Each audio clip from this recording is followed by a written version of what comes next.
கர்நாடகால 7,000 இளைஞர்களுக்கு ஹெச்ஐவி இருக்கா?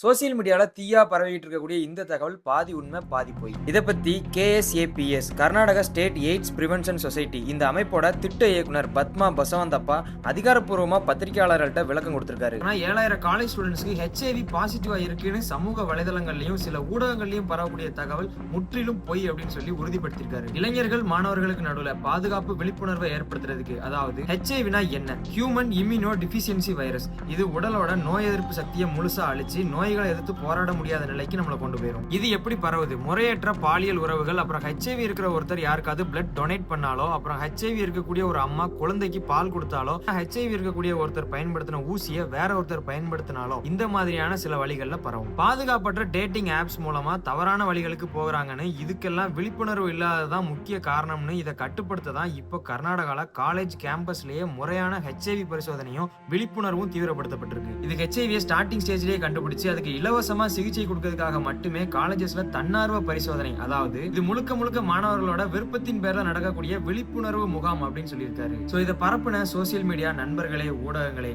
நடக்காத ஒரு நெகட்டிவிட்டியை பரப்பி மக்களை பயமுறுத்தாதீங்க. தேங்க்ஸ் ஃபார் வாட்சிங்.